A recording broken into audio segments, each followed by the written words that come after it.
Assalamu alaikum students, this is Ahsan Abdullah and I will be discussing the complex number in this lecture. So first of all, I would like to start the lecture with the number system. जनाब सबसे पहले जब हम ये देखते हैं कि numbers divide होते हैं दो मेन हिस्सों में, जिसमें हमारे पास सबसे पहले मौजूद है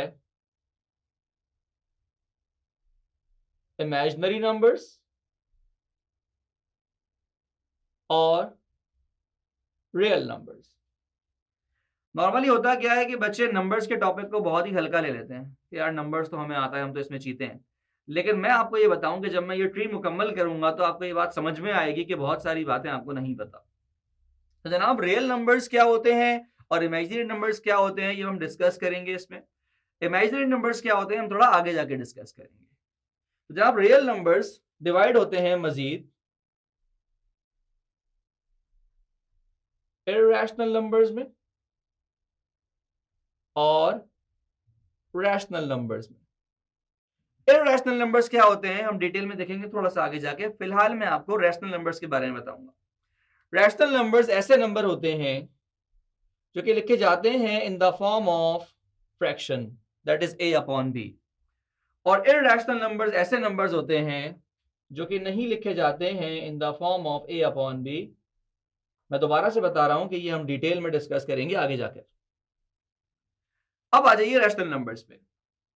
रैशनल नंबर्स ऐसे नंबर्स हैं जो कि फ्रैक्शन फॉर्म में होते हैं नॉर्मली, लेकिन रैशनल नंबर्स ऐसे नंबर्स भी होते हैं जो फ्रैक्शन फॉर्म में नहीं होते हैं। ये दोनों बातें आपस में कॉन्ट्राडिक्ट करती हैं।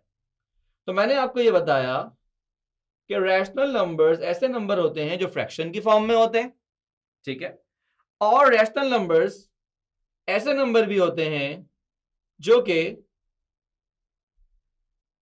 नॉन फ्रैक्शन फॉर्म में भी होते हैं। तो ऑब्वियस सी बात है कि ये दोनों बातें कॉन्ट्राडिक्ट करती हैं। तो अब मुझे आपको ये समझाना पड़ेगा कि नॉन फ्रैक्शन जो है वो रैशनल कैसे होते हैं। तो बेसिकली आप यहां पर देखें कि अपॉन बी की फॉर्म है, तो जबकि नॉन फ्रैक्शन के अंदर अपॉन में कुछ भी नहीं होगा, तो ऑब्वियस सी बात है हम ऐसे नंबर की बात कर रहे हैं जिसमें बी की वैल्यू 1 के बराबर होगी। तो इसका मतलब अपॉन में अब कुछ भी नहीं होगा, क्योंकि हम 2 अपॉन 1 को हम 2 ही लिखते हैं। तो फ्रैक्शन नंबर कौन से होते हैं?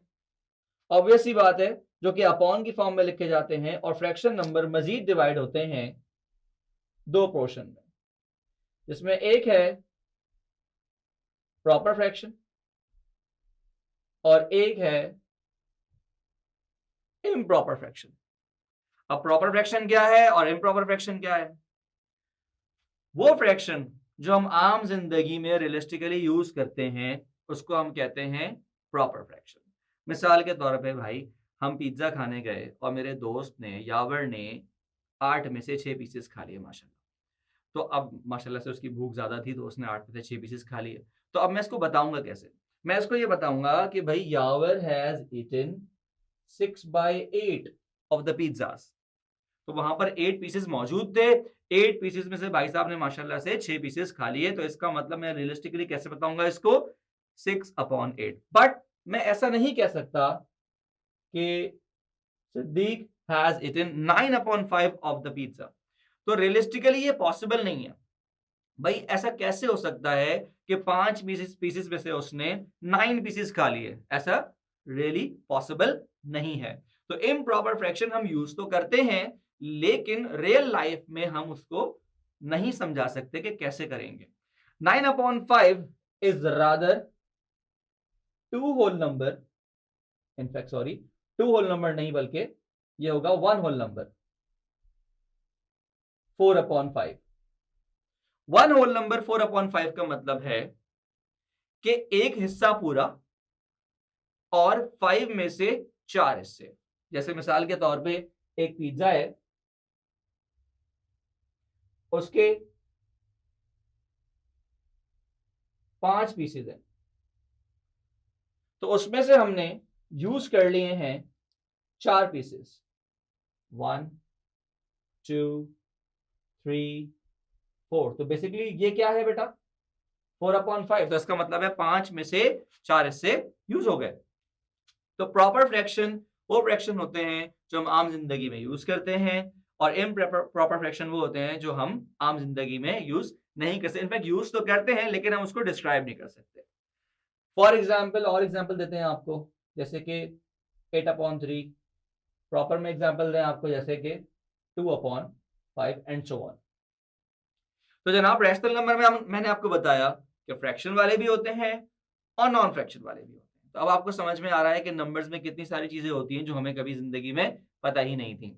हो सकता है आप में से किसी को मालूम भी होगी, ऐसा नहीं है कि मैं ये नहीं कह रहा कि आपने कुछ पढ़ा ही नहीं है, आपने अल्हम्दुलिल्लाह बहुत अच्छा पढ़ा होगा। लेकिन किसी भी टॉपिक को आप एप्टीट्यूड टेस्ट प्रिपरेशन में हल्का नहीं लेंगे, क्योंकि वो इसी चीज को हिट करते हैं कि जब आप किसी टॉपिक को बहुत ज्यादा हल्का लेते हो तो वो उसी में से फिर आपको क्वेश्चंस पेचीदगी के साथ देते हैं। अच्छा जी, नॉन फ्रैक्शन नंबर्स कहलाते हैं बेसिकली इंटीजर्स। इंटीजर्स रिप्रेजेंट होते हैं कैपिटल जेड से। अच्छा, ये भी आपको सिंबल्स पता होने चाहिए कि भाई कौन सा सिंबल क्या है। तो अगर जैसे मैं आपको रैशनल का बताऊं तो रैशनल रिप्रेजेंट होता है कैपिटल क्यू से, इरैशनल रिप्रेजेंट होता है क्यू डैश से, रियल रिप्रेजेंट होता है खूबसूरत से आर से। अच्छा, इसको खूबसूरत मैं इसलिए कह रहा हूं क्योंकि यहां पर कुछ ऐसा बना हुआ नजर आता है आपको, double line R. Proper fraction और इम्प्रॉपर फ्रैक्शन, इसके कोई जो है वो सिंबल्स नहीं है। इंटीजर्स बेसिकली ऐसे नंबर होते हैं जो कि नॉन फ्रैक्शन होते हैं। तो इंटीजर्स मजीद डिवाइड होते हैं, डिवाइड हुए जा रहे हैं भाई। किसमें? z नेगेटिव में, किसमें? z पॉजिटिव में, किसमें? जीरो में। तो जो z पॉजिटिव इंटीजर्स हैं उनको हम क्या कहते हैं? इनका एक खास नाम है, नाम तो सुना ही होगा आपने, नेचुरल नंबर्स, जो हम आम जिंदगी में गिनती के लिए इस्तेमाल करते हैं। जैसे मैं बोलूं भाई माशाल्लाह से शौकत भाई की 4 बीवियां हैं, या मैं कहूँ माशाल्लाह से गफ्फार भाई के 9 बच्चे हैं, या मैं कहूँ मेरे पास 2 गाड़ियां हैं, उसके पास 4 बगले हैं। तो ये सारी जो क्वांटिटी मैं आपको बता रहा हूँ ये सारे के सारे नेचुरल नंबर्स हैं।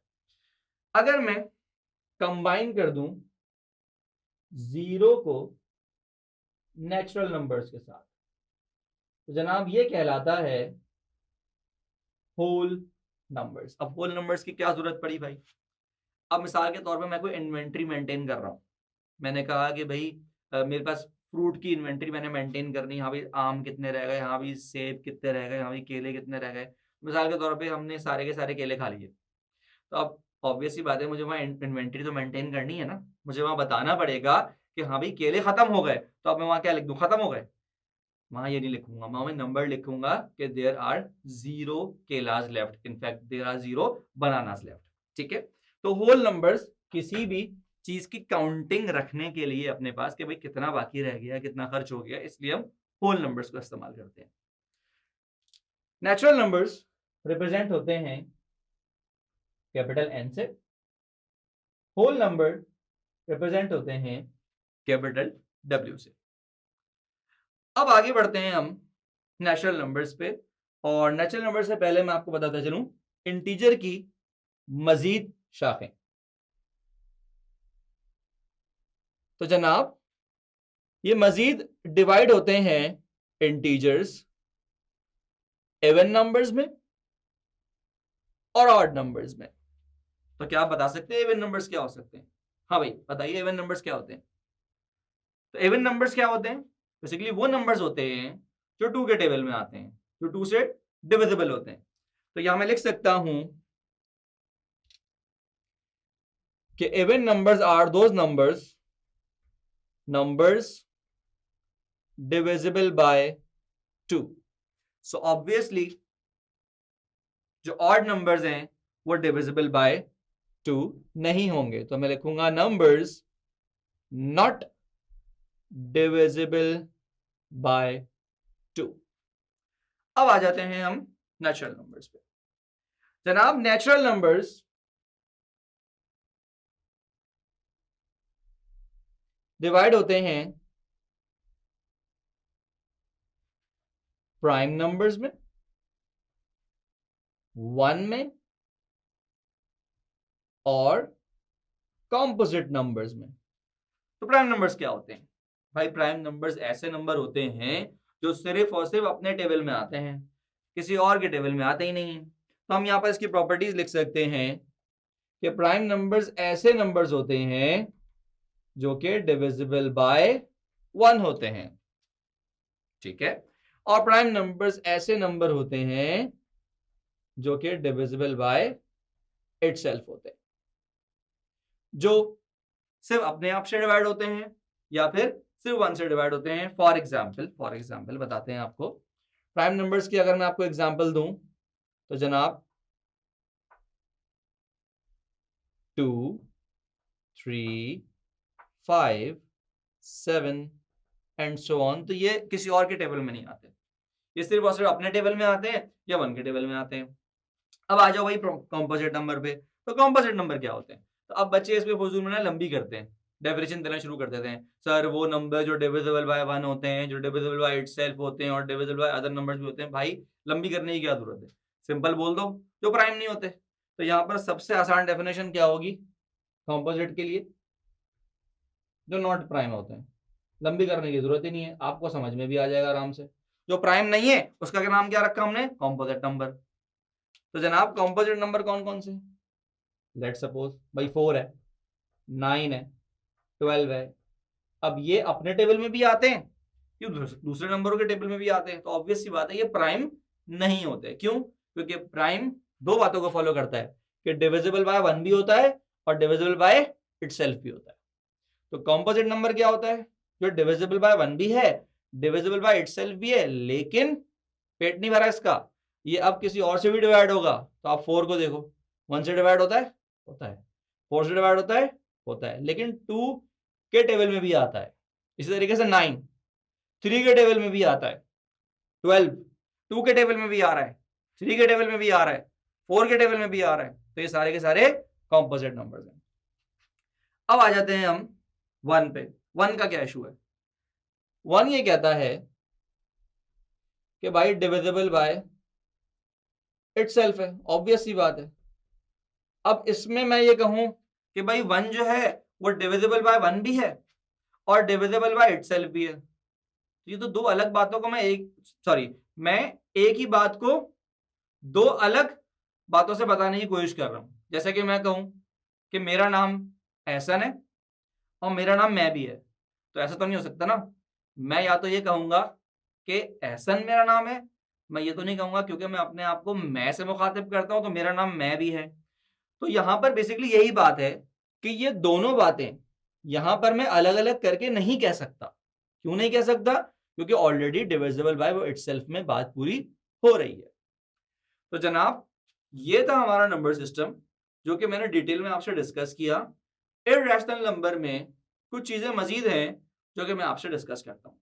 सो now we will be discussing the irrational numbers. सो बच्चे ये कहते हैं नॉर्मली कि सर इररेशनल नंबर्स जो हैं, सर वो तो हमने बचपन में ये पढ़ा था कि इररेशनल नंबर्स जो हैं वो बस ऐसे नंबर होते हैं जो अपॉन की फॉर्म में नहीं लिख सकते। ठीक है भाई, सही पढ़ा था आपने, माना नहीं कर रहा मैं। तो अगर अपॉन की फॉर्म में नहीं लिख सकते, ठीक है, लेकिन अब एक नंबर पॉइंट्स के फॉर्म में दिया हुआ है, फिर आप क्या करोगे? फिर आप फंसोगे।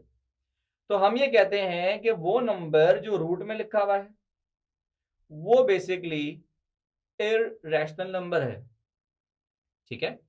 और ये इररेशनल नंबर कब तक है? अगर x एक अदद परफेक्ट स्क्वायर नहीं है। क्योंकि अगर ये परफेक्ट स्क्वायर है तो अभी रूट में थोड़ी रहेगा, अब तो ये रूट से बाहर आ जाएगा, और जब ये रूट से बाहर आ जाएगा तो इररेशनल नंबर नहीं रहेगा। अब मसला अटकता है उन नंबर्स का जो कि पॉइंट्स वाले नंबर है। तो उसके लिए मैं आपको 3 बातें बताऊंगा, वो 3 बातें आप याद रखें। जो इन 3 बातों को फॉलो करेगा वो इररेशनल नंबर, जो इन 3 बातों को फॉलो नहीं करेगा वो रैशनल नंबर। तो सबसे पहला पॉइंट,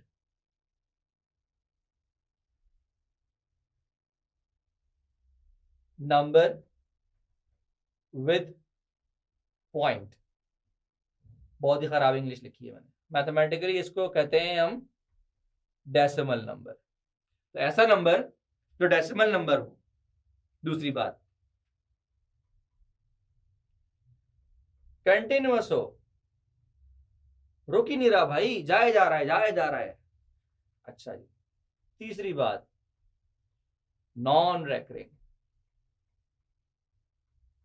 देखिए दो किस्म के नंबर होते हैं, एक होता है रेकरिंग, एक होता है नॉन रेकरिंग। तो अभी एग्जांपल मैं आपको दूंगा, फिर आपको समझ में आएगा कि नॉन रेकरिंग नंबर क्या होता है। तो एग्जांपल लेते हैं, 2, 2.1, 2.2, 2, 2 and so on, 2.34, 34 and so on, 2.451 and so on। अब मुझे ये बताओ कि क्या ये नंबर डेसिमल है? डेसिमल तो नहीं है। तो 2 जो है वो रैशनल नंबर है। क्यों है भाई?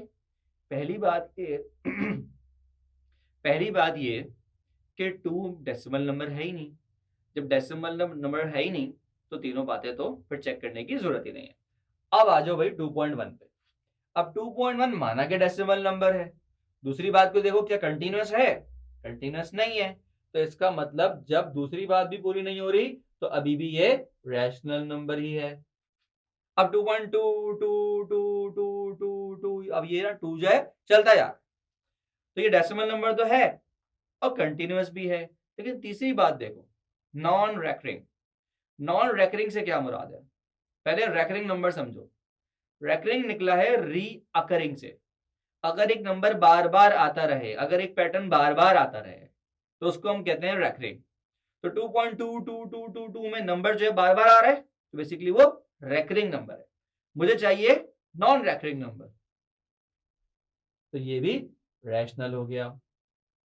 अब 2.34, अब ऑब्वियस सी बात है, मुझे पैटर्न पता चल गया, अगला नंबर भी 34 ही होगा। तो ये नॉन रेकरिंग नहीं है बल्कि रेकरिंग है।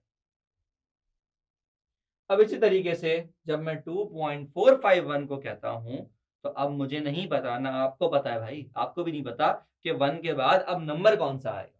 तो इसका मतलब अब ये रेकरिंग नंबर नहीं है बल्कि ये नॉन रेकरिंग नंबर है। तो इसमें तीनों बातें फुलफिल हो रही हैं। कैसे? डेसिमल नंबर भी है, हाँ भाई, कंटिन्यूअस भी है और नॉन रेकरिंग भी है। तो तीनों बातें जब फुलफिल हो रही हैं तो इसका मतलब अब ये इर्रेशनल नंबर कहलाएगा। तो जनाब ये थे हमारे इर्रेशनल नंबर्स, ठीक है, जो कि मुझे आपको समझाने थे कि अगर वो डेसिमल फॉर्म में दिए हुए हैं तो फिर हम कैसे पहचानेंगे कि वो रैशनल नंबर है या फिर इर्रेशनल नंबर है। तो जनाब खत्म करते हैं इस बात को यहाँ पर, और अब हम अगले लेक्चर में डिस्कस करेंगे कॉम्प्लेक्स नंबर का टॉपिक, जिसके अंदर हम इमेजिनरी नंबर्स और फिर आगे जाके कॉम्प्लेक्स नंबर हम बहुत डिटेल में डिस्कस करेंगे, जो कि हमारे टॉपिक का हिस्सा है। तब तक के लिए अपना ख्याल रखिएगा। अल्लाह।